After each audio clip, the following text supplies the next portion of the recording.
Hi, everybody in podcast land and also on YouTube. I'm James. I'm David. I'm Riley. This is the Carpool Critics Movie Podcast, and today we are talking about a parody movie. Is it even a real movie? Spaceballs from 1987. Spoiler alert! Oh, you guys. That wasn't themed, but... Okay. David, what do you think about this movie? Spaceballs is parsecs away from Mel Brooks' finest, but it's a decent watch for any Star Wars fan and a good example of throwing every single type of comedy at the screen and seeing what sticks. I rate it ludicrous out of plaid. Okay, you can't do that. 7 out of 10. 7? This is going to be terrible. Holy crap. Oh my gosh. This Wait, is gonna what be do you mean? triggering. I don't know what direction Riley is mad at. We're about to find out. All right. If you long for a simpler time in comedy when crotch shots, fourth wall breaks, and over-the-top acting was the name of the game, then you might still want to skip this one because it's rough. But it might be worth a rewatch if you loved it as a kid.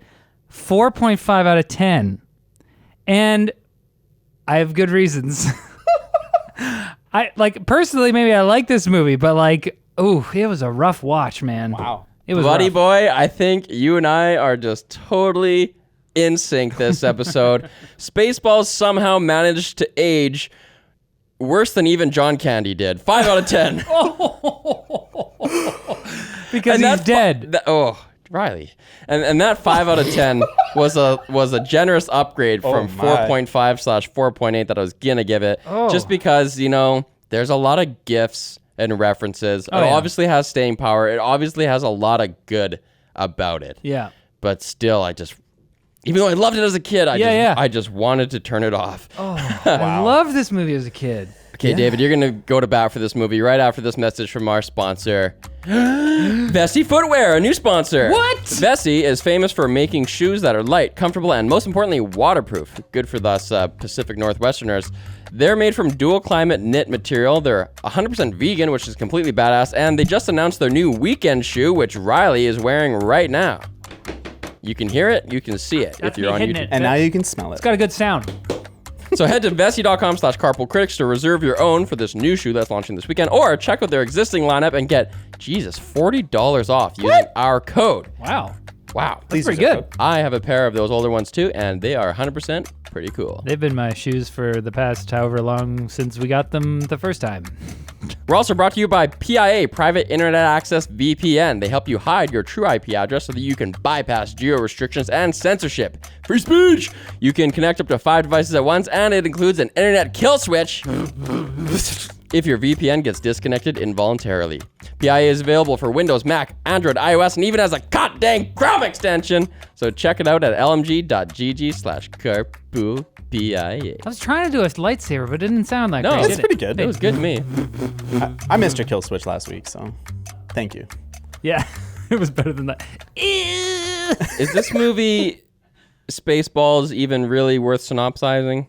Does it has a plot? I wrote a synopsis, but Let's hear it's shorter than usual. Let's remind us. After everyone. wasting the fresh air on planet Spaceball, President Scroob orders his henchman Dark Helmet to kidnap Princess Vespa so she can be held for ransom in exchange for the code to Druidia's atmosphere. That's a peaceful planet. So the king of Druidia hires seasoned mercenary Lone Star and his trusty half-human, half-dog sidekick, Barf, that's the Chewbacca analog, to rescue the princess. They do, but then she gets captured again.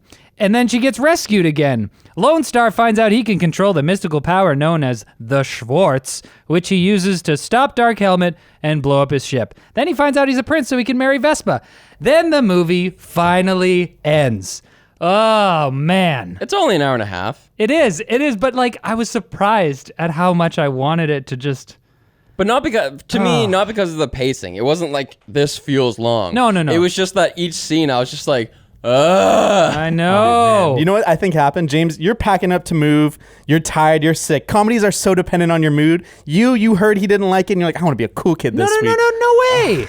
No, wait, David. You always accuse me of being twisted by the media. Biased. Are you... Wait, I didn't even hear that he didn't like it until... Because I watched the whole thing, and then he was like, oh, I couldn't get past I got the first half an hour in, and I messaged the group being like, guys, No, I didn't even see that. See, this movie sucks. And I saw that message the next day, and I thought that was so funny because about half an hour in, I thought about messaging the group, and I was like, guys, and saying, guys, this movie is really bad. But I stuck through it. Where did it turn around for you? I have a very specific scene in mind where I was like, you know what? Actually, this is actually pretty good. The scene where I remember being like, oh, okay, maybe this holds up a little better than I think it's holding up right now is the jamming the radar scene. Oh, really? We're like, I love it. Oh, It's yeah, okay, I did chuckle at that. We'll jam the radar, and then they go to the radar guy, and he's like doing all the sound effects, like, bleep, bleep, bleep, bleep. And they're like, the radar, it's been jammed. And Dark Helmet puts his finger on the screen because jam is literally coming out of the monitor, and he tastes it, and he's like, raspberry. There's only one man who would dare to raspberry me. Lone Star. And then the camera's tracking him the whole time, and it hits him in the head, and he falls over, and I was like, ha ha ha. Oh, that didn't get me. The part no? that actually made me laugh is when they cut to space and they show the satellite dish and they show a big jar of jam smashing against Oh, really? it. That I thought was funny. See, when I saw that, it was the scene. It was the knocking into Dark Helmet thing that got me. The jam on the Oh, that slapstick. I didn't find funny. the jam on the radar dish did nothing for me. I was like, get out of here! Stop. There's so many scenes. Like, it's crazy because, all right, we all saw this as kids, right? Yes. And my friend group and I loved this movie. I don't even know how many times we watched it. It must have been like, 8 or 10 times or something. And we were so inspired by this type of movie because it's so slapstick. It's so in your face, it's over the top, ridiculous, breaking the fourth wall, looking at the camera. And we were so inspired by this that we went and tried to make parodies. We made parody versions of The Lord of the Rings, all 3 movies. Oh, God. And they ended up being 15-minute VHS tapes. Do or they whatever. still exist? Have they been digitized? To this day, we're trying to find whether somebody has them. One of this friend group lives in Australia now, and we were God. we thought that he had them, but anyways, They're at his parents' house. they might exist somewhere, and we that's our holy grail right now. We're like, can we find them? But yeah, we made 15-minute parody versions of Lord of the Rings because of Spaceballs and other things, Airplane or Hot Shots. That dude, that radar technician, does all the sound effects. He's from Police Academy. Yeah, all of them. Right. Michael Winslow. That's so it's like a cameo in this movie, as far as I know. Do you guys like this type of comedy? Do you like Airplane? Do you like other Mel Brooks comedies? See, now this is the thing. I haven't seen them for a while. It's been a while since I watched an Airplane or a Hot Shots. Is Hot Shots the one that's like Top Gun? Yeah. Yeah, but that's not Mel Brooks. Oh, is it? Yeah, That's the but it's Zaz but it's that kind of It's like Naked Gun. Yeah. slapstick comedy, and it's been a while. I don't know. So this was a test because I haven't seen one of those for a while, and I remember loving them. I'm like, Spaceballs. When we said we were doing Spaceballs this week, I was like, oh man, I haven't seen that in so long. I was excited, and I put it on, and I was like, it was like taking a peek behind the veil and finding out the Wizard of Oz is just a shriveled old man. It's just kind of huh.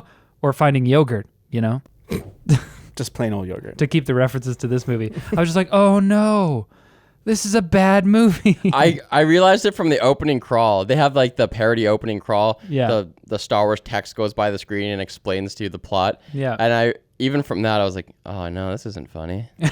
Yeah, the text is a missed opportunity. I think, though, it works fine as a parody of Star Wars. The adventure is good enough, and all the elements are there to make it that even if there was no Star Wars, it would work fine as an adventure. And you know what's funny about? Sorry. Wait, you're saying that if you had never seen Star Wars and you watched this, it's still The adventure kind is of standalone? fine. Yeah, Really? it has all the elements, but Yeah. it's so. I found one of the hardest things to watch about this movie is how melodramatic it came off, and I don't know if that aspect is parody or not. For example, anytime there's a conflict between Lone Star and the princess, and they're just yelling at each other you pick it up. No, you pick it up. Yeah. And I was just like, holy cow, this is so bad. This is my least favorite Mel Brooks movie. Oh, yeah. But he has a straight line to my funny bone. I love him.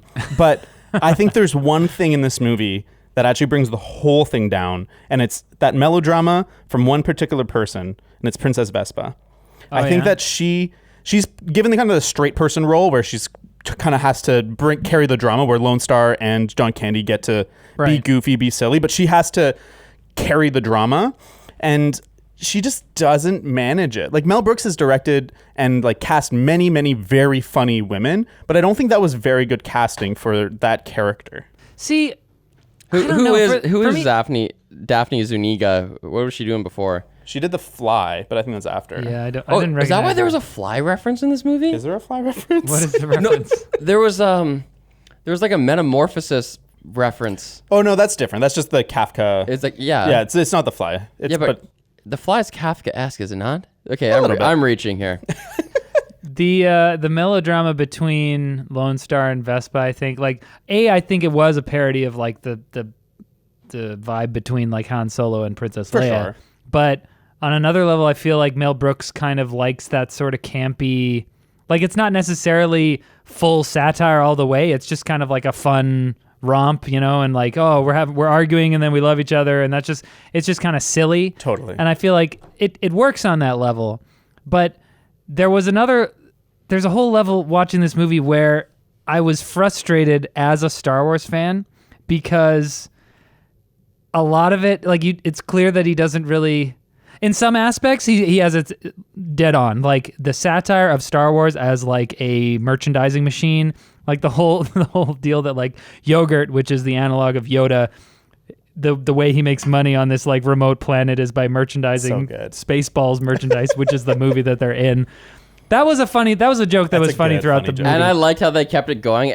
Suddenly after that, like he shows his little shop and he's like, Spaceballs the TV show, Spaceballs the t-shirt. And he just shows all these items, and from then on, anytime you see a random object, it just has Spaceballs on it, like Spaceballs the toilet paper in an upcoming bathroom scene. That was so sweet. And apparently George Lucas thought that was hilarious. He loves this movie. Yeah. He wrote Mel Brooks a letter after. Right. Yeah. He was a big fan. But so things like that, it's spot on. But other things, it just kind of annoyed me, like, I don't know, like Planet Druidia, and how like she's a princess, but then because she's a princess, we're gonna make her planet kind of like this like old medieval thing. And I was just kind of like, this isn't Star Wars. Like, what are you making fun of in Star Wars? I think it's a parody of like fantasy and sci-fi more generally, because when they're on like the Tatooine desert planet, that's the Lawrence of Arabia parody. It has like the same music and similar shots. Yeah. And then I guess Druidia, I guess they just want some fantasy elements or like medieval elements. I feel like the druid thing is so that they can make the Druish princess. She doesn't look Druish. Yeah, she doesn't look Druish. So it's you Jewish princesses are attracted to money and power, and I have both. Because Mel Brooks is Jewish, right? Yes. He's iconically British. There's Jewish. a lot of self-referential Jewish jokes. And there's always Hitler jokes in every movie. Yep. And they're always the best ones. Oh, what was the Hitler joke? The stunt double is Hitler with a cigar. Yeah, I was wondering that actually. I was like, why does he have a Hitler stick? Is that when they capture them? They're all captured, and then they're all replaced with stunt doubles. That's how they. You idiots! You've captured their stunt doubles. And the princess is just like a dude with long hair and a cigar in his mouth. Yeah. That was another. Is that the Hitler guy? Yeah, but he didn't look like Hitler to me.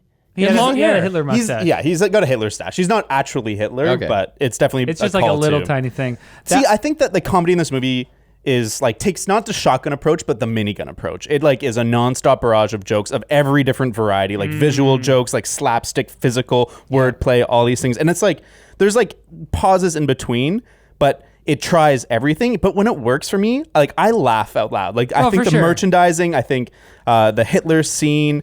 What else did I write? I actually laughed out loud 0 times. Really? Like, but you're dead in the inside. I'm not, man. I am not. I laugh. Like I'll watch stand up on my couch. I laugh. Come on. I think things are funny. I do. I don't chuckled know. like twice. I didn't like lol. I laughed. I laughed like maybe 3 or 4 times. See the stuff like I love the scene when they're like trying to figure out what's going on and where they went. So they open up the shelf and there's all the Mel Brooks VHSs and like which one? And it's like, oh, Spaceballs here, the one we're in. This actually comes full circle to what we were talking about 10 minutes ago, where I asked Riley what was the scene where this movie actually is kind of cool and something different, and that was it for me. So right. When suddenly they're looking at a screen like, well, they have this new technology, VHS, instant VHS. It comes out before the movie's even done. And put on Spaceballs. How can we put it on if we're still making the movie right now? And they put it on and they fast forward to the moment they're in. What are we looking at? We're looking at now. When? Then. Is it we just missed it. Like that was so clever. It felt like a Seinfeld kind of kind of sketch. And I thought that was really cool and meta. And that was the moment where I thought, okay, this movie is a little different. There's a few scenes like that where they do kind of like a Abbott and Costello who's on first type of thing. Like, who's on first? Who is? What? Who? No, what's on second? Yeah. And it's like things like that. And I appreciate that. But a big part of this, why I didn't love it so much, is that I loved the VHS joke as a kid. Like, where are we in the movie? Oh, rewind. Oh, go past this part. Don't never go back here again. And I loved it as a movie. I thought that was so funny. But I think part of this is that this is so played out. These kind of jokes, we've seen them done over and over and over. This is part of it. To the point where slapstick comedies like this one, they don't make them anymore. They don't make them anymore because these jokes they were just done to death. And now it's like you can't. I think I asked this question in another podcast we did, where it's like, do you think we'll ever have slapstick comedy in the same way as this ever again? I hope so. Or is it just gone? I don't know, man, because it's not just the comedy that's like that. It's actually going back to the conflicts between Lone Star and the princess, that melodrama.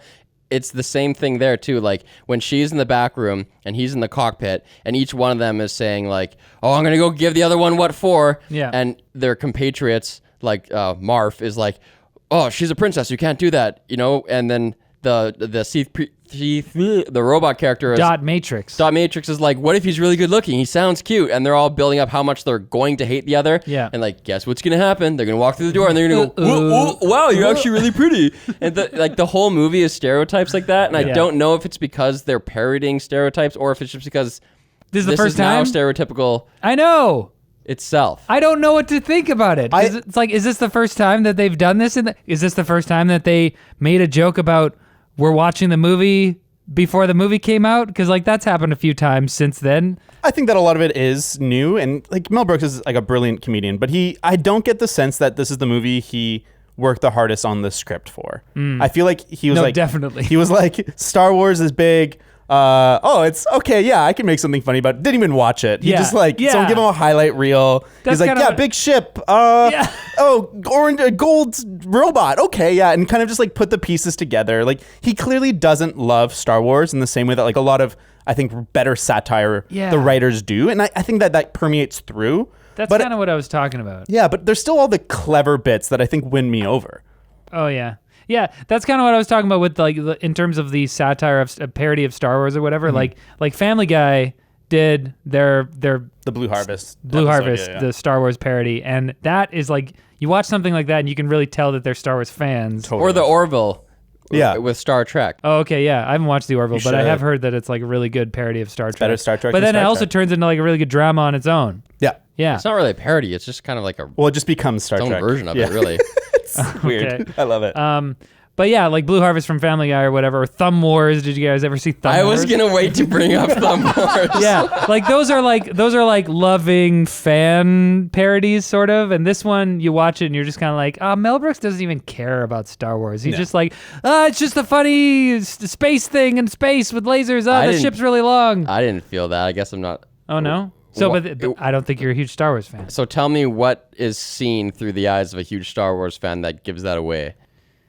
I think the medieval theme of the first planet kind of did that for me. I think like Barf being like a half man, half dog. I'm a Mog. I don't know. Like all the names are so dumb. President Scroob. Screwball. Well, Scroob is Mel and it's Brooks. also an anagram of Brooks. Vespa, like where'd that come from? Lone Star actually makes sense because it's kind of like that Han Solo. It's sort of like thematically similar. But like, and yogurt, I guess, makes sense. Yogurt's the best one. Yeah, Dot Matrix, like where'd that come? I don't know. It's a printer. What? It's a Dot Matrix printer. Is that what it's? And Dot is the female first name, so that's nice. It kind of works. I don't know. I just like, like people try to come up with like droid names like C-3PO, but like they work like penis into there or something. Like that. That seems to be more like something like someone would do because they know that droids have numerical designations, so they give them that instead of just giving them a different name. I think what gives it away to me is that there's not a parody of like the small things in Star Wars. It's only the broad strokes. It's like, okay, there was a big ship in Star Wars. We'll make a big ship with a big funny bumper sticker. Yeah. We'll do that. They don't like take a character and like break it apart. They just kind of from the outside are looking at all these things. And it's hard to point like a detail, but it just like a vacuum drone. If there was like those, those little cleaner bots that are always like mouse droids. Yeah, is that they're called mouse droids? Okay, thank you. If they had parodied something like that, is that what you're talking about? Yeah, or like they could have made fun of like Han Solo and Chewbacca the way they communicate or something, and like there's like more in jokes, and it never feels like this is on the inside of Star Wars. I thought like it was a bit of a missed opportunity to have John Candy. Well, okay, it's John Candy, so like he has to speak English, but I thought it was a sucked, bit though. Missed opportunity. No, he's so underutilized. He's an amazing actor. He's we so all funny. revere John Candy, obviously, but he didn't do it for me in this. No. Apparently, part of it is that he didn't feel like he could improvise because he had all these animatronics, so they were set and say all these other people that he couldn't really just freely do stuff. Interesting. Right. And so I think it does take away from his performance. I think that might be his worst movie. Oh man. There's also stuff in this movie that just makes it seem like it was written by a 9-year-old. And I think that like it's a funny combination of like 9-year-old playing in a sandbox, just coming up with random weird silly things to have his action figures do, and old man who doesn't understand sci-fi. Like when they have to escape, their version of hyperspace or whatever is to say, activate the secret hyperjet jets, and they're like, oh no, they're going hyperactive. And it's just like, that doesn't even make No, I love that. Yeah, no, that it's is just to me absurd. that is a parody of sci-fi. and that's what I'm saying though. Like to someone who wasn't born and bred on Star Wars, it's like that'd be like, oh, hyperspace, hyperactive, haha. But like, I don't know, just the secret hyperjets. That's like something a 9-year-old would say when he's playing with his spaceship, and he's like, oh no, I'm gonna activate secret hyperjets. Whoa! To me, it works. And the ludicrous speed. So That's funny. It's funny, and I remember loving that as a kid. But it's just like, I don't know. It's just not on point enough for me. I think the the side ludicrous of speed scene was brutal for me, and then Dark Helmet goes flying into the wall. that was silly. oh. I think that scene's not particularly great, but the side of the conflict I think that more generally has its jokes hit is the Dark Helmet side. I think where Rick Moranis is very funny. We haven't talked about him. Because he doesn't have the fun suck of Vespa in the room, just removing all the comedy away from him. He actually gets a lot of laughs from me. Yeah. No, Rick Moranis is great in this movie. Yeah, like I love the joke when they go up to the machine. He's like, "What is this?" And he's like, "Oh, it's the coffee machine." Yeah. No, wait, it's called like Coffee Mister or something. Yeah, Mr. Coffee. Yeah, and the rest of the Well, scene. what do they look? Mr. Radar. Mr. Radar. And then they This is don't Mr. even Coffee. announce this later This isn't on. Radar. It's Coffee. That's Yeah. right. It's Mr. Coffee. But later on, when they're doing that scene with the instant VHS, Yep. and they're looking through the library of other Mel Brooks movies, it says above that library shelf, like Mr. VHS or Mr. Rental.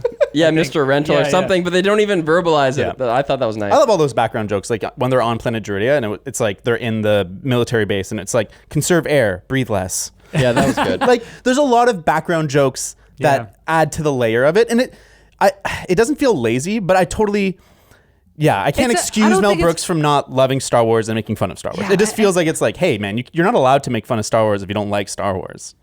Yeah, a little bit. I don't know. I mean, obviously, I don't want to say like, oh, he shouldn't have made fun of it, but I just like, as a Star Wars fan, I find things that more understand Star Wars and understand the things that are ripe for parody there, instead of, oh my gosh, isn't it so dumb how there's these stories with spaceships, like, let's just make the spaceship an RV. Dude, I totally get what you're saying. One time, there was this video that went semi-viral that was a YouTube video saying, like, how to make a Nine Inch Nails song. And I'm a really big Nine Inch Nails fan. Yeah. And I watched this, it's like, other people have done this where it's like, first you start with this, and then they do something that sounds similar.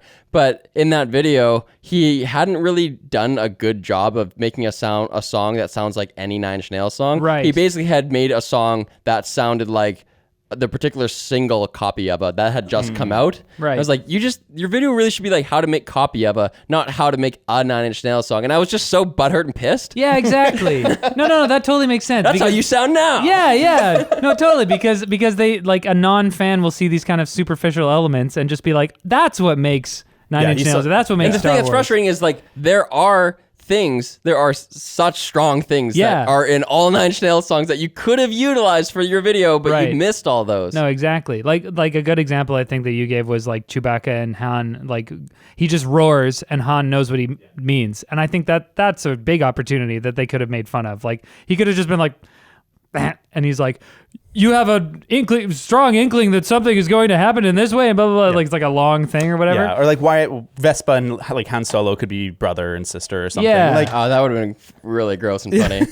Oh man. yeah. But then there's like the little stuff, like Rick Moranis when they're combing the desert, which got a good chuckle from me. And he has this stupid like 1800s That was funny. hat, and he has like the little swing door, and he's I just like yelling that. through it. Like, Like comb the desert part, I remember as one of the things I used to quote as a kid. We ain't found shit all the Yeah, time. yeah. But I never clued in until this rewatch as an adult that those soldiers doing that combing, they're the third one shown, and it goes like white soldiers with a big like rectangular comb, and it does that twice, and it shows those soldiers, and they have a afro pick as their comb. I Yeah. didn't clue into that. I didn't even get that this time. Oh, that's Damn, O'Reilly. Oh yeah, the man. stuff for me that didn't age well is all like the borderline raunchy jokes, like when they're making dick jokes, or when Mel Brooks is peeing and then the sergeant pops up on the screen and they have their conversation, and then she looks down and is like, Yeah, yeah. I was just like, ugh. It's like, why do they have Unnecessary. And then I liked it. I liked her. I liked her just like Of lascivious demeanor. Yeah. a big question mark for me in the early movie was when the president goes over and he's got those twins, and they're like, "Hi, President Scroob," and I'm like, "What is this a parody of? It's a gum commercial. What?" It's a gum commercial. Are they in like the the 80s. Orbit gum people? Yeah, there was like a commercial with two blonde like twins in a double mint gum commercial. But what does that have to do with Star Wars? It has nothing to do with it. It's I think all that stuff that's like pop culture references, like pizza's gonna send out for you, apparently is like a tagline from like Domino's or something. Oh, Pizza the Hut was so gross. I know. It's like really gross. This movie, pretty sure I watched it in 4K, and it was like hyper real. Like it was Yeah. like I needed it to be softened a bit. You know, like I've heard an anecdote that once 4K started coming out, that Hollywood had to rebuild all its sets because they were too shoddily made, and you couldn't notice before in HD, but in 4K, like you could suddenly see all these crappy nails sticking out. And this movie looked like that. Yeah. I was like there's this one scene throughout the whole movie, I kind of felt that I was just watching improv comedy on a stage or something like that. Like I didn't feel like I was seeing a movie, and I think Right. this remaster is part of it. But further to that, like when they were in their Winnebago, which is hilarious by the way, when like their ship is like shaking, it just looked like the backdrop behind them was like a set of drapes that people were just moving with their hands to like very make well the might set have been. shake. It probably hope was, it is. but it just really felt like it was, and that's the problem. Yeah. I think that this type of comedy, to answer maybe the question that I posed earlier, like do we have this type of comedy? It exists in sketch comedy. Like it exists in SNL and like stupid YouTube sketches and or whatever. Like I feel like that's what this type of comedy has been relegated to. We don't get movies like this anymore. We know now that it's like that it's not the type of thing that people are gonna go buy tickets and go see go see. A in lot of theater. it is like dad jokes. And it Yeah. actually made me reflect on myself. I was like, shit. on my behavior. Yeah, there was a part where it's like, oh no, this process is irreversible. And this other dude's like my raincoat. And I thought, I know. I was like, oh Shut my, up. that's exactly what I would say. Oh, I No. love it. Oh man, I love it. You know what? One joke in this movie that I'm really conflicted about yeah. is the combination, the luggage combination one. Oh, I love that joke. They get the combination to Druidia's atmosphere, and it turns out that it's 1, 2, 3, 4, 5. And the president, and they're Rick like, Moranis. 1, 2, 3, 4, 5. That would be a combination an idiot would put on his luggage. And then the president comes in and he's like, what's the combination? They're like, 1, 2, 3, 4, 5. He's like, amazing. I have the same combination on my luggage. And I'm just kind of like, is that good? It is a good joke, and I think like the timing and delivery of it is a huge part of that. And I think part of it is that you've seen the movie, and so it's hard for a comedy on repeat viewings to have the same effects. You're anticipating these jokes, and like to be like, oh yeah, I know he's kind of come in and be like, yeah, 1, 2, 3, 4, 5. That's my combination. Hold on though, Riley, were you anticipating the jokes? Had you seen it enough times, Oh, and yeah. recently enough that you knew which one was coming? Oh, I don't think that there was a joke in this movie that I was like, oh, I forgot about that one. Okay, for me, it was all that. Because I saw it as a kid once. Oh, really? But we quoted it extensively. And the weird thing for me was when they said the lines that I recognized, and they weren't the same or as funny. Like the most the most quoted one probably was, "I see your Schwartz is as big as mine." Yep. That's the Didn't care. Yeah, Totally. it's not very It's funny. lame. It's lame. It's so lame when they shoot Yeah. each other in the dicks. I was like, Yeah. not funny. I know. And dicks. the most quoted one though was when it's like, "I am your father's brother's nephew's roommate." We used to say that all the time and lose our shit. I know. But I didn't even chuckle. No, me neither. As soon as he said that, I was just like, no. What did I write down? I'm like, I am your father's blah, blah, blah. Like, it's not funny is what I wrote. Yeah. But you know what I did find funny in that scene was when he when Dark Helmet tricks him into like losing his ring or whatever. That was great. He's like, you know what? Put her there. You'll get a good job. He's like, oh, I can't believe you fell for it. The oldest trick in the book. What a goof. Come on, man. He's like, here, look, I'll give it back to you. Oh, I got you again.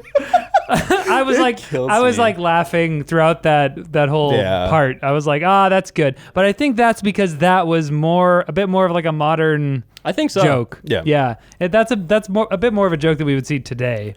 Where it's like, you freaking idiot, Yeah. you fell for this, you know? Okay, let me tell you about the part I actually laughed out loud. This was the one, David. And I wonder if the same logic applies about its modernity.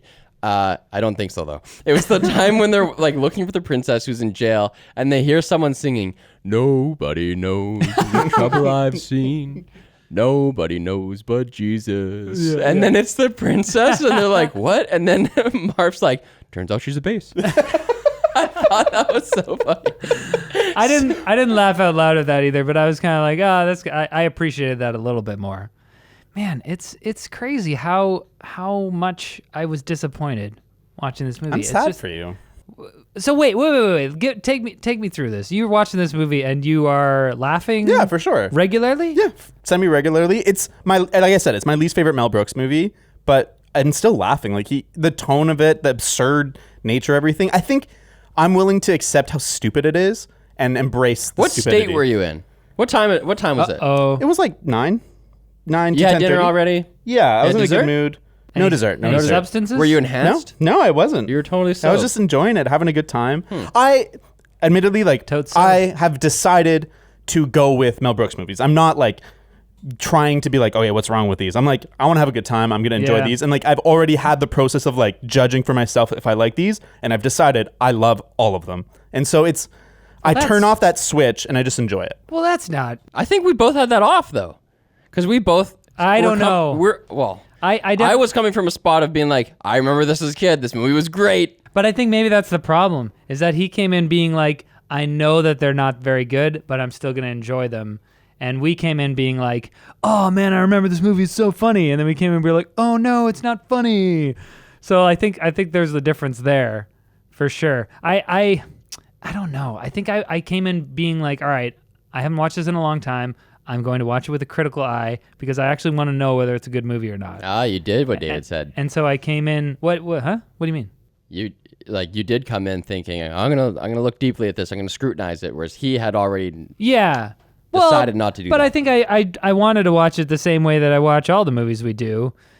And you know what? I probably knew going in that I probably wouldn't like it as much. So maybe that did tarnish it. Oh my God, this is all but falling it's apart. not, guys.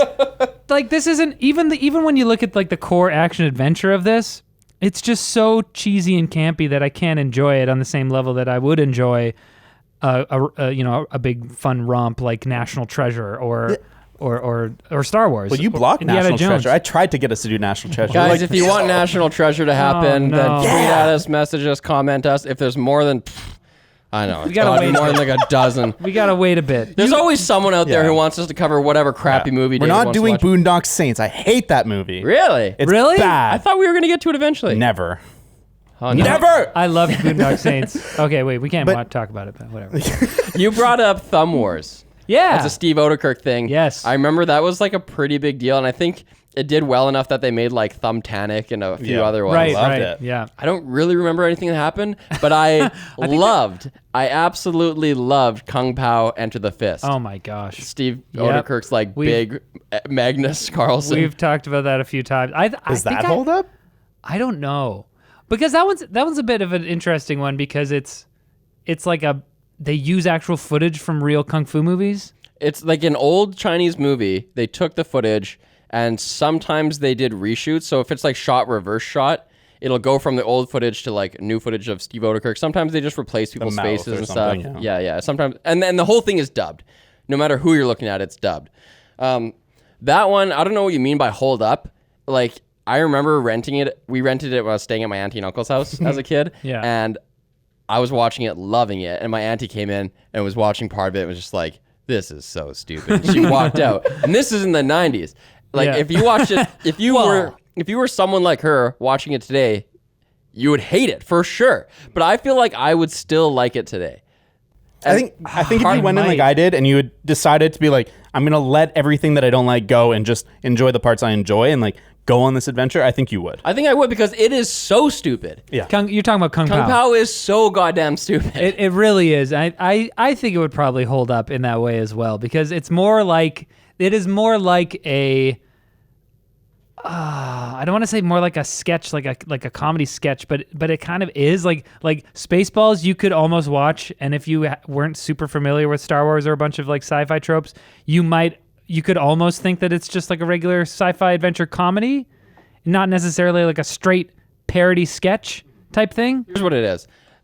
We talked earlier about how Spaceballs is like part of an ilk of movies, a type of comedy that was being done at that time, right? Screwball And now comedy. that's over, so it seems anachronistic. Right. It seems out of time. But the thing with Anachronistic. that's right, Anna Kournikova.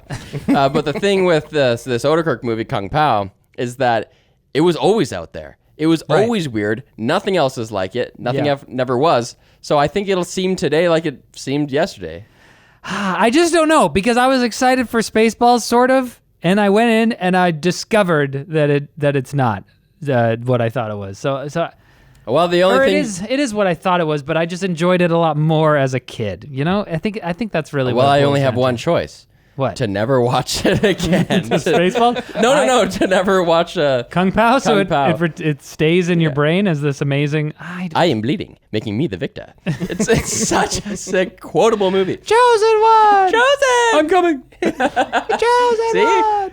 You get See, it. I think this movie's a lot like a Scary Movie in a way. If you like ramped up the raunchiness of Spaceballs or ramped down the raunchiness of Scary Movie, they'd be like almost the same movie about a different genre. And Scary Movie is better than everyone thinks. Dude, weird that you say that because I watched Scary Movie in 2020. I just like, our friends were over. We were like, what are we doing? And we just chucked it on as a joke and then didn't turn it off. Yeah. And it was great. It's so much better than I remember. Okay, but maybe it's just a function of time. And Maybe. it's like 20 years newer. Okay, Spaceballs is 87. That movie's what? 2001? 2000? He's Googling. Yeah, it's either, I was going to say 2000. 90. 2000. It's definitely 2000s. Yeah. And they also, I think that one suffers in reputation because there's like 7 of them after. They got Right. progressively Yeah. worse. Yeah, and then by the like 7th scary movie or whatever, we're such just a like, joke. stop. Yeah, and there was all the like, not another teen movie. Not another teen Yeah. movie sucked. Disaster movie. Date movie Yeah, sucked. Gosh, yeah. that was a bad era. Yeah, but so exactly. No more parodies. We don't have parodies anymore. No, you can do parodies. Just have to care about the property. What's a parody Wait, that though, has come out in Blazing- the last 5-10 years?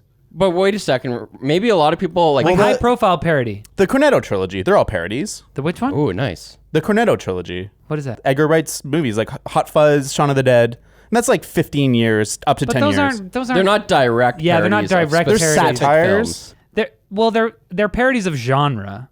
And you could argue Spaceballs as well, but I kind of view Spaceballs as mostly Star Wars. But Directly. Scary Movie too is about the genre. Like there's like specific movie call-outs, but it's not like just Scream, not just That's true. But Hot Fuzz. I Know What You Did Last Summer or whatever. But those Edgar Wright and who are the other guys? Who are the British guys? Nick Simon Frost, Pegg, yeah. Simon Pegg.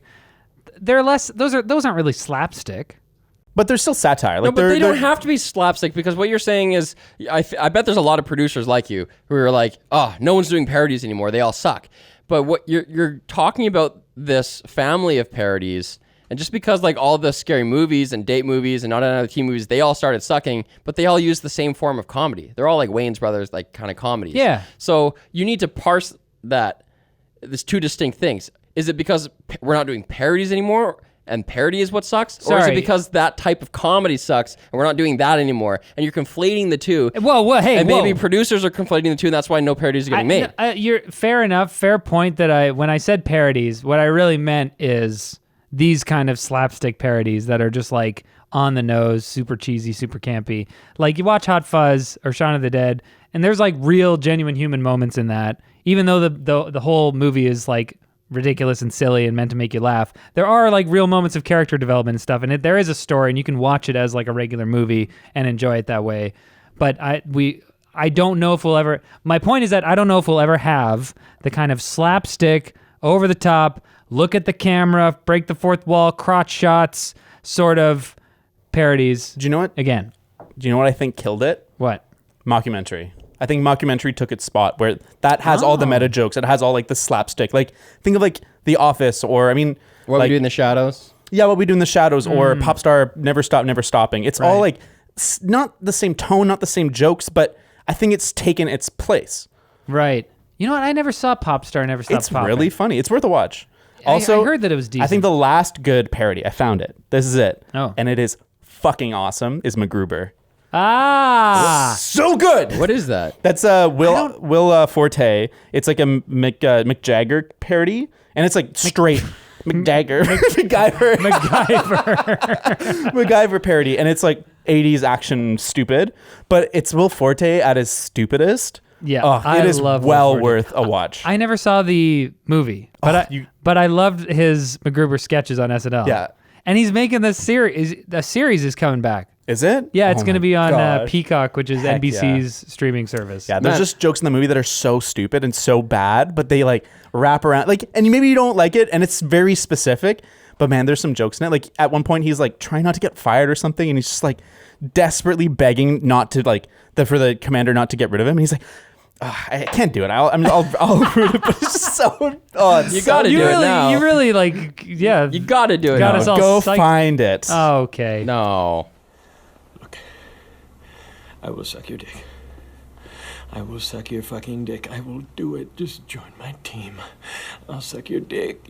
I actually had to Google Will Forte, and then his images came up, and I was like, I don't recognize this guy. What? What have I missed out on? Wait, are you kidding me? So good. You don't know who Will I Forte don't even is? know. His face, I'm vaguely familiar. Yo, Will Forte, is he my favorite? He might be my favorite just SNL such a cast member ever. Joy to see in a movie. Whenever I see him in a movie, I'm like, yes. He's so insane. I love how just insane he is in everything he does. Did you ever watch? Did you watch Last Man on Earth? Yes. So good. That one, the show kind of lost steam, For but, sure. But it started out so strong. When it's just him, it's the best. Yeah. Is that the one where the lady that shows up is the chick from Kristen Schaal. Flight of the Conchords? Yeah, Kristen I Schaal, saw a yeah. couple episodes of that. It's very funny. Great show. I love Will Forte. The thing in my mind that I'll always remember Will Forte for is showing up on Conan. Like he'll show up on Conan and play. Oh, who does he play? I don't even know, but he plays the magnate, the CEO of some big. Oh, Ted Turner. He comes in. I don't even know who Ted Turner is, but he's like one of these broadcasting big guys. Ted Turner owns CNN and also a There you bunch go. of land with buffalo. Yeah. Oh, buffaloes. So he would come in riding this animatronic buffalo, and he'd just be so insane. He'd have this fake mustache that's falling off. He's sweating profusely, just yelling his face off, just being completely insane. And I'm just like, I love Will Forte. Yeah, I feel like he's my gateway into cringe comedy, but it doesn't hurt to watch him. Yeah. He does all this awkward, weird stuff, but I'm not like, I'm with you, buddy. Yeah, he doesn't really want to make you uncomfortable. Yeah. Because you don't feel uncomfortable because he's so in your face, and you just can't help but laugh instead of just being like, it feels weird. I love it. Bringing it back to Spaceballs. Spaceballs. That's what we're here for. I actually had a question. I just noticed this during the movie, and I thought, this is really weird. Why is it? Is it because, like you guys said earlier, you don't think Mel Brooks is a Star Wars fan? Is that the reason that when there's a lightsaber duel between Dark Helmet and Lone Star, that Dark Helmet's lightsaber is green and Lone Star's lightsaber is yellow-orange, instead of one of them be like the bad guy using a red one and the good guy using a green or blue one. It's probably all done in post-production. I don't think they decided before. And the post-production was done by ILM, which is George Lucas's company. Wait, really? Yeah. That's so funny. I wrote down, I was like, whoa, these effects look pretty good for a... Yeah, so it's part of the negotiation. Mel Brooks personally asked George Lucas for permission to make this movie, and George Lucas was like, heck yeah, just you can't merchandise, which is totally fair. But it also makes me very sad. I really want Spaceballs merchandise. I would kill for it. No. I thought it was a licensing thing. I thought maybe like using that type of weapon and with those exact colors wouldn't be allowed. No, I think it's probably done in post-production, and the people were just like, we'll just make it different. George Lucas gave his that? personal blessing because he was like, Mel Brooks came to him, like, as you say, and like asked him personally, and George Lucas was like, you have complete permission to parody any and all things from Star Wars. Like, just what go the for hell? it. Are you guys with me that like you think that's a misstep? No, I think, well, It's not a huge deal, but I think I initially just was like, all right, they're not the same colors because they didn't want to It's make the it the same Schwartz. colors. Yeah, they didn't want to make the same colors. coming out of a ring. And B, because of what you say, I don't think Mel Brooks really like thought about it that much to be like, oh right, the bad guys have red lightsabers. Do you guys know that those escape pod shots were actually stolen from Star Wars? They looked really good. Yeah, It looked really it's damn good. unused footage from episode 4, and then they just plopped it in here, and I was like, Really? Yeah. What part of A New Hope?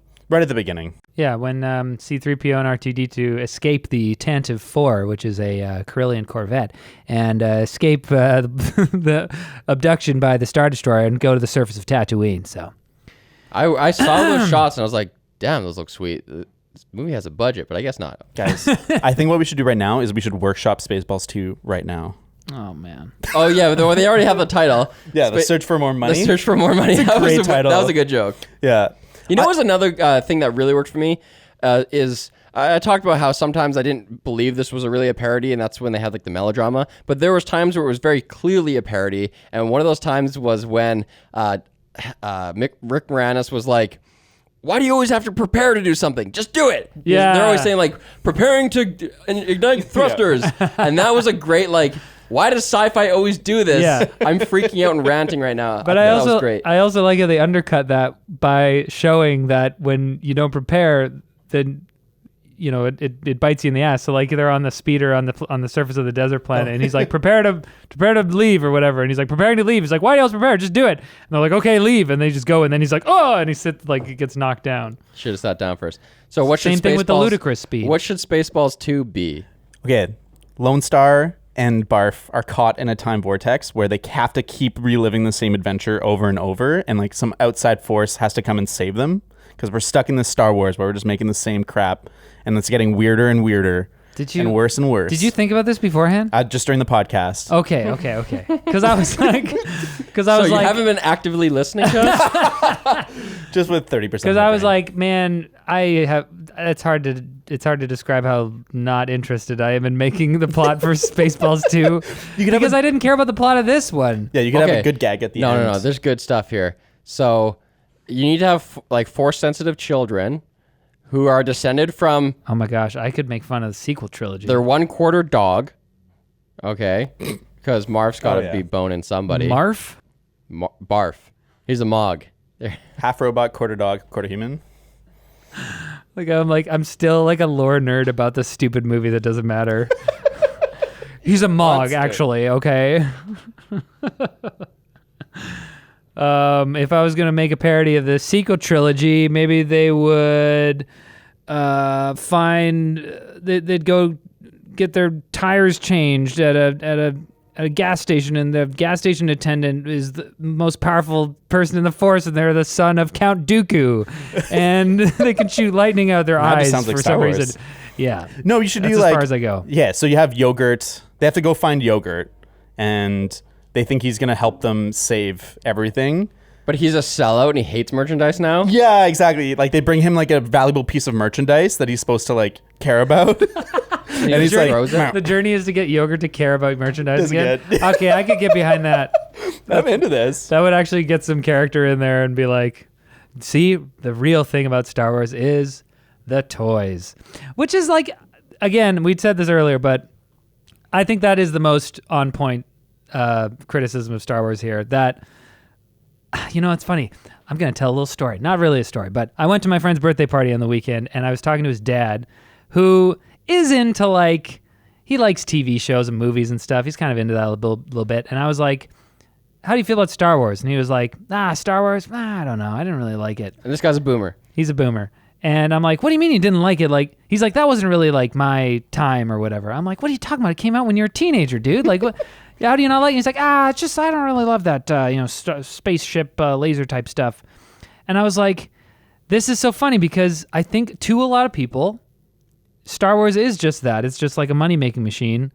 And the thing is, they're not wrong because Star Wars largely exists to sell toys. For sure. And like Happy Meals and crap. Like Happy Burger Meals, King, like they have a whole thing called Force Friday where, is that every year? I don't even know. But I think it's every year they have a thing called Force Friday where it's like that's when all the merchandise comes out, all the toys, all the bags, all the stuffed animals, Lego. Lego, and they do all this thing. It's like this big giant marketing push for all the paraphernalia, and people go nuts about it. Star Wars fans go nuts for it. They're like, "Oh my gosh, I'm going to stock up on all the porg the porg all figurines." The porgs. Yeah, and they're plushies. And I hate that. I hate it because I'm like, that's not what Star Wars is to me. Star Wars is the hero's journey, and it's a good versus evil, blah, blah, blah. Like, I love Star Wars for that But you don't reason. want a replica blaster? I don't have a single piece of... I have an R2-D2 toaster. That's pretty cool. No. I don't have... Okay, I have this... Okay, I have this one very visible thing that goes in your goddamn countertop. Okay. No, it doesn't. Okay, sorry. So it's not a toaster. It's a waffle maker, and I was gifted it because my aunt-in-law heard that I liked Star Wars, and so she gave that to me for Christmas. I'm like, you know what? Fine, I'll Sure. take it. I don't have a waffle maker. Yeah. I'm actually surprised that you don't have a ton of stuff. No. A ton of stuff gifted to you. Oh. Because you know when your family finds out a single thing about you, and that's just what Yeah. you get every year? There have been a few years where multiple people have given me Star Wars like making of magazines, like Life magazine, Yeah. the Star Wars edition, and like Time magazine, and George They saw Lucas it on the shelf, and they're like, yeah, oh, George yeah. Lucas, a visionary, and blah blah blah. And I like kind of, I hope they're not listening to this. I breeze through them a little bit and then I throw them out. I think with... Oh, sorry. Wait, Finish your thought. David, didn't you have a similar experience? One With Star Christmas, Wars? you got like the same thing? I got Dark Knight. Three copies of the Dark Knight from different people. Because everyone was like, "Yo, thanks the wow. Dark Knight." Yeah, of course. You're the Dark Knight guy. Yeah, one Christmas. You love Batman. I love Batman. Yeah, Joker. It's interesting with Star Wars. I think that there's been 3 generations of management. The first one was the OG, and that was the people that were actually like managing the property were on top of George Lucas, and they were the money people, and that's when we got this oversaturation of toys that created the Spaceballs effect and was like, man, everything's merchandise.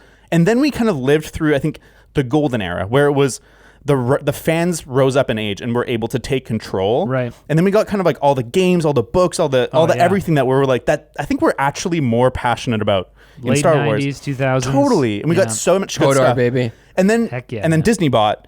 And then we got to experience probably what the original Star Wars kind of felt like, where it was managed by money people, and then there's like the oversaturation, the overselling of Right. everything. And I wonder if that's part of it. And I wonder if we'll eventually balance out and find like a Ooh. good balance You of know Star what? Wars again. That's so funny that you say that because I do have the feeling that things are kind of coming there. I feel like Disney has.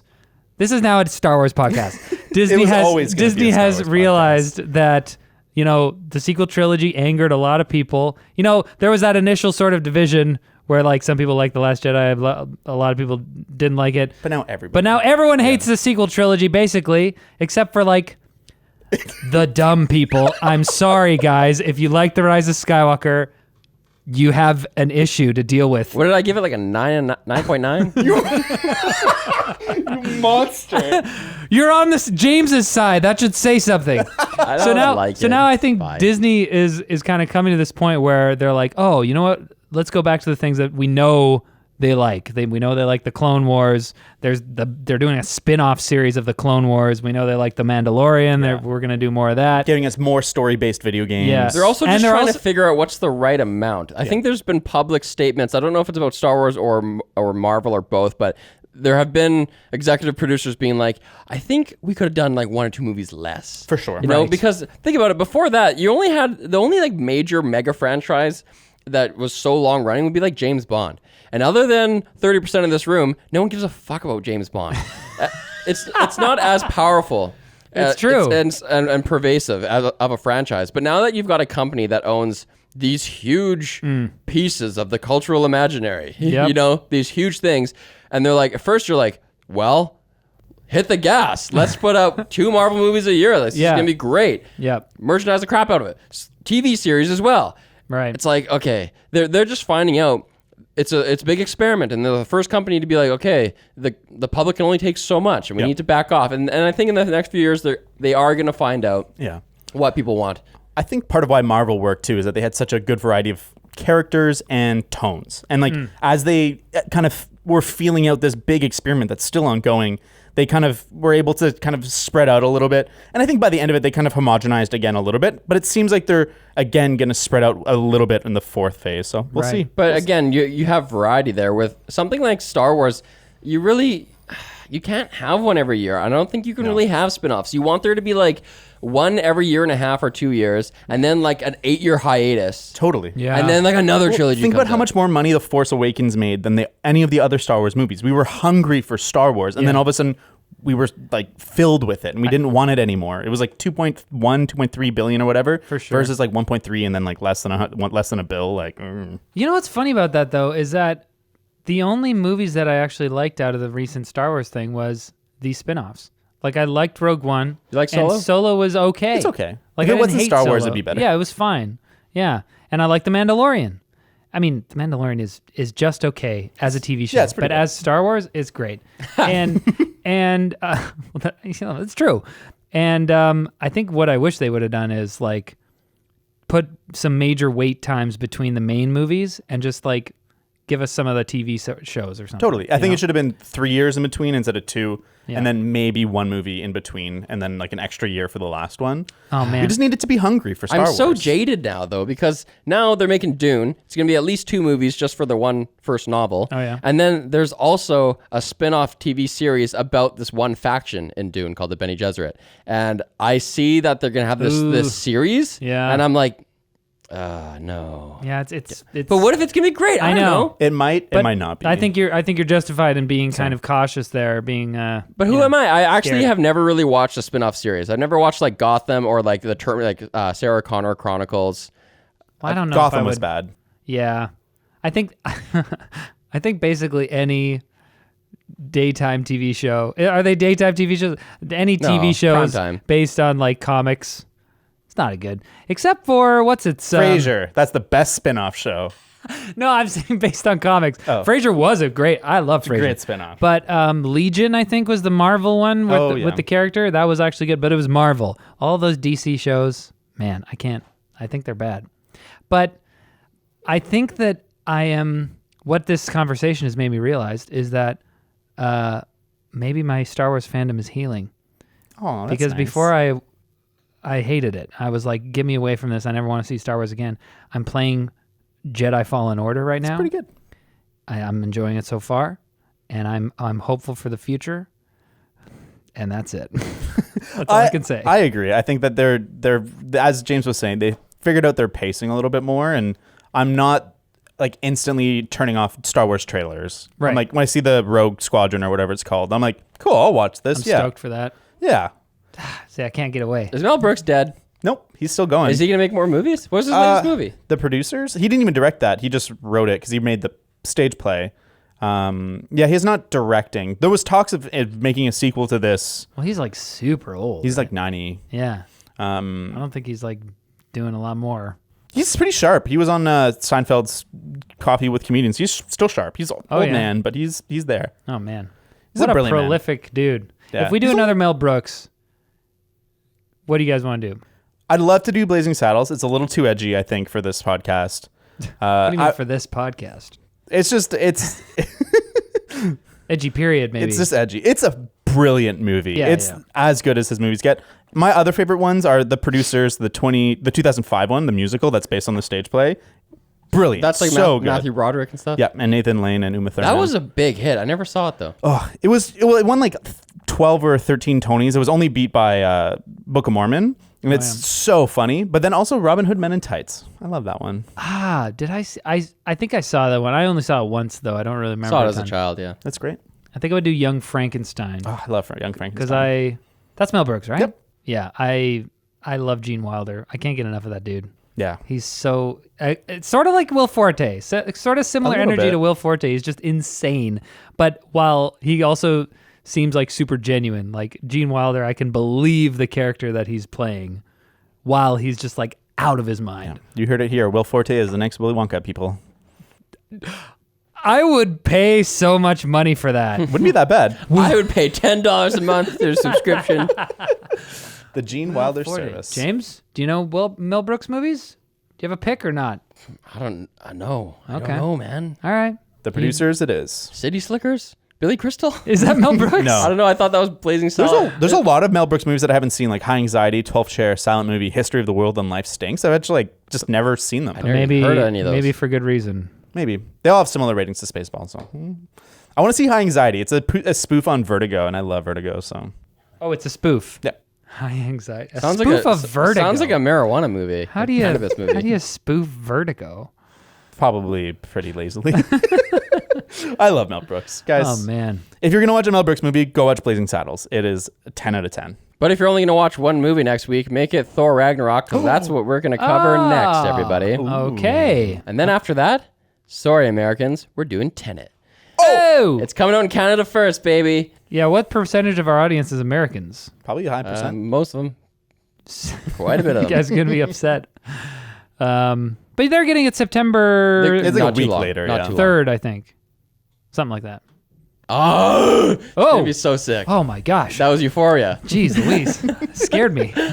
I can't No, wait. I am super A new stoked. movie. Super Yes. stoked for Tenet. Yeah. This whole podcast has turned into like an old I movie know we've only done podcast. old movies. Originally we were like, should we do some old movies Yeah, like too? once every 4 weeks, maybe. Yeah, every once in a while we can do an old movie.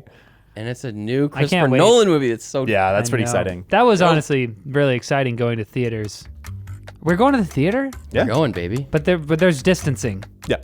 But can So we the- sit together? I think, I don't know. I guess we're going to find out. Maybe like Whose groups of thigh two? will I grasp?